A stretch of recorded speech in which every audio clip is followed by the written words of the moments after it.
Olá, meu amigo e minha amiga, estamos de volta com o nosso Portal do José para mais um encontro nessa semana de encontros super especiais, trazendo para você algumas experiências de outros cantos desse planeta que nos ajudam a entender melhor algumas coisas que acontecem no nosso país.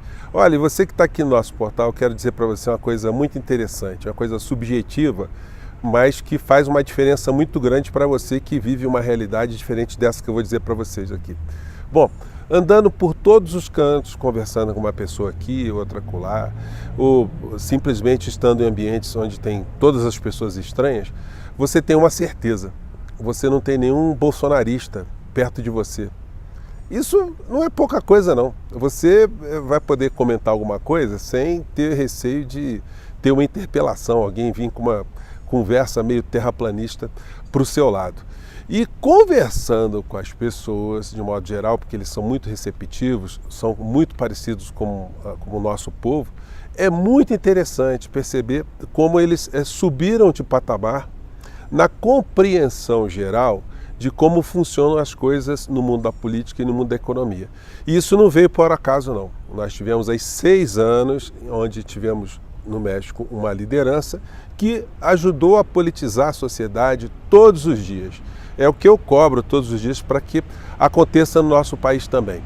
Mas nunca é tarde para começar. Bom, vou conversar com vocês sobre algumas situações nesse ambiente que você está percebendo no nosso país, onde as pautas podem parecer meio enfadonhas, a gente não tem muito assunto, e não é para menos, né? O Congresso Nacional não está operando, está todo mundo correndo atrás de voto, o Judiciário não está decidindo nada de importante e impactante na sociedade, a Procuradoria-Geral da República está dormindo, em berço esplêndido, então ficamos nós aqui querendo que a fila ou que as filas andem mais rapidamente. Bom, eu vou abordar com vocês alguns desses assuntos aqui, trazer algumas experiências muito interessantes para compartilhar com vocês, mas antes de mais nada é sempre muito importante convidar você que está chegando agora para o nosso portal e ainda não nos conhecia, para que em primeiro lugar você se inscreva aqui conosco e conheça também os nossos outros vídeos. Se você gostar, compartilhe, recomende, nunca se esqueça, dê o seu joinha, seu comentário, se puder, venha também para o nosso clube de membros, porque aqui você é muito bem-vindo e muito bem-vinda. Gente, olha, quando a gente dá uma olhada nos jornais no Brasil, no ambiente político, as notícias são absolutamente medíocres, né? Tarcísio pressiona Bolsonaro, que resiste a gravar com Nunes para frear subida de Marçal. Notícia da Folha de São Paulo. No Valor Econômico, Tarcísio pede para Bolsonaro ressaltar apoio a Nunes em lives após adesão, tarará, tarará. Todos o Metrópolis, por Nunes, Tarcísio encontra Bolsonaro. E aí vai. No plano nacional, nós temos a pesquisa do Quest e aí todas as especulações e interpretações dessas pesquisas em relação à popularidade do presidente Lula. Quest, para 38% dos brasileiros, o governo Lula está melhor do que Bolsonaro, e por aí vai. E nós temos, no meio desse processo todo, nessa ausência de pautas em função do Poder Judiciário, não está decidindo nada de importante nesse momento para os olhos da sociedade, a Procuradoria-Geral da República dormindo em berço esplêndido, o Congresso Nacional não operando de uma forma como deveria operar, porque está todo mundo correndo atrás de voto. Então, nós temos as forças que estão se combatendo nas redes sociais no ambiente político. Aqui nas redes sociais, o que nós podemos perceber é que o mundo paralelo da extrema-direita é um negócio incurável, gente. É um negócio impressionante. Talvez nem a cadeia dê conta de curar o que acontece com a mente dessas criaturas. Porque eles, assim como nós, não estão encontrando nenhum fato novo para jogarem algum facho de luz, eles ficam requentando histórias absolutamente estúpidas. Como, por exemplo, estão debatendo a possibilidade do ministro Alexandre de Moraes não ter mais o visto para poder entrar nos Estados Unidos. Veja só, gente, é uma coisa tão ridícula. Primeiro que isso aí não vai acontecer. Isso aí é uma especulação que fica animando essas criaturas todas. E mesmo que remotamente viesse a acontecer, vocês acham que o ministro Alexandre de Moraes está preocupado com isso? De não poder entrar mais nos Estados Unidos, não ter mais visto por lá? Então, é uma gente que acredita que esse tipo de coisa amedrontaria o ministro Alexandre de Moraes. É gente que vive nesse universo paralelo que para eles seria uma coisa muito ruim, seria uma coisa trágica. não poder nunca mais sonhar em ir para Disney ou ir para Nova York para ficar assistindo uma série de situações que já são clichês de uma maneira geral. Para eles isso é o fim do mundo, não poder ir para Miami, não poder ir para Flórida, enfim. Mas para o ministro Alexandre de Moraes, uma pessoa como eu e você, certamente, na interpretação da realidade, é indiferente se acontecer isso, né? Isso aí pode ser resolvido também mais à frente.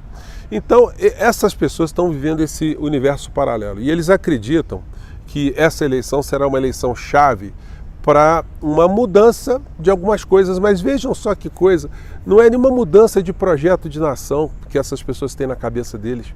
Eles não têm nenhum projeto de uma educação emancipadora, de uma democratização da saúde no nosso país, de uma melhoria econômica, muito pelo contrário.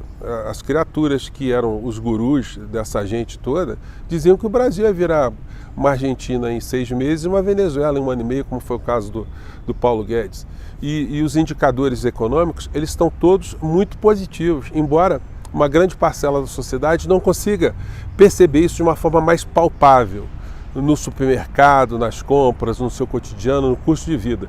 Mas fato é que a economia do nosso país está proporcionando para uma grande parcela da sociedade alguns ganhos concretos. A gente às vezes não pode tirar pelo que acontece especificamente conosco, achando que aquilo se aplica à conjuntura geral.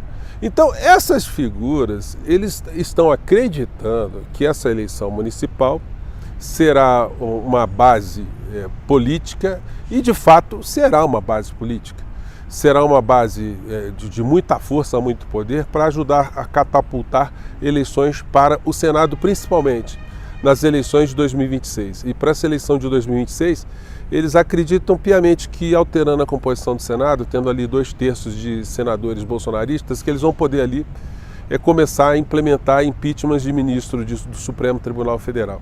Lê do engano, isso não acontece assim, porque, vejam bem, quem dá a última palavra em todas as sociedades democráticas sobre algum tipo de conflito, algum tipo de interpretação de uma norma constitucional, são as suas Supremas Cortes. E uma Suprema Corte vai embarrear qualquer tipo de cassação de ministro que não seja por um fato concreto, por um crime concreto, por uma situação que não seja do ponto de vista do direito, de uma forma geral, direito constitucional, uma infração muito grave.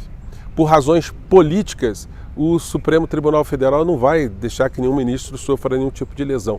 Mas não resta dúvida que será uma grande força a gente ter no Congresso Nacional 2/3 de senadores reacionários. Ao contrário aqui do México, onde 2/3 dos senadores são humanistas, ou se colocam como humanistas, ou como socialistas, ou como de esquerda, ou como de centro-esquerda, que é o grande avanço.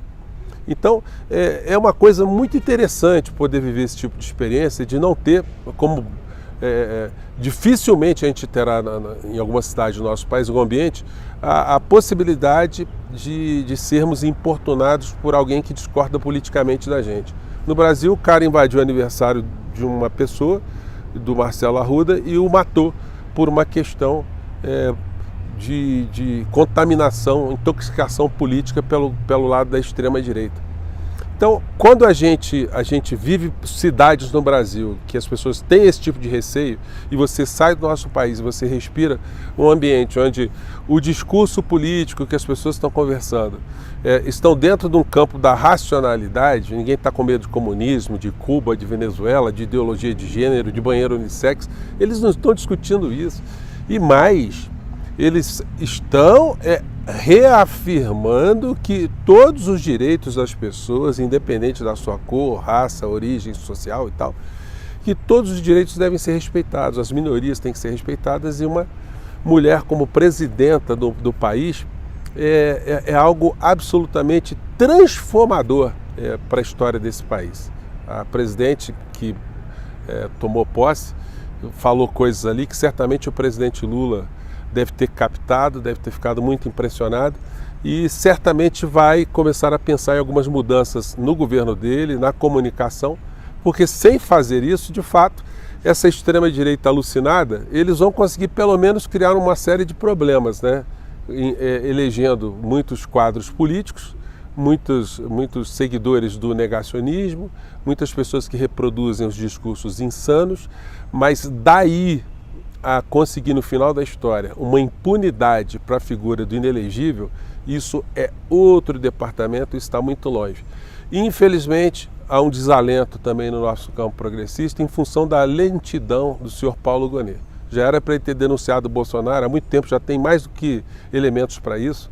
Uma vez que o inquérito, uma vez que ele é publicizado, você pode baixar o inquérito e ler o inquérito, e aí você conclui o que está vendo ali, você percebe que não tem outra forma de agir o Procurador-Geral da República senão denunciando essa quadrilha de ladrões de joias que nós tivemos à frente do nosso país. Então, gente, eu vou ficando por aqui. Eu estava querendo trazer essa comparação para vocês de algo que acontece fora do nosso país, como os povos podem se emancipar, como eles podem evoluir, como eles podem aprender, como eles podem absorver uma série de princípios civilizatórios e aquilo que para comparar com aquilo que nós estamos vivenciando no nosso país. Isso serve para a gente como inspiração, né? Que é possível a gente avançar. E para finalizar mesmo, vou pedir mais uma vez para você votar no nosso portal para o concurso do IBEST. Numa categoria nós já estamos entre os 3 primeiros, já estamos selecionados. Agora nessa que eu estou indicando aqui na descrição do nosso papo de hoje, nós ainda estamos disputando uma vaguinha ali para ficar entre os 3 primeiros do nosso país, tá legal? Eu fico por aqui, gente. Mais uma vez, um grande abraço. Mande seu comentário para cá, tá legal? Tchau!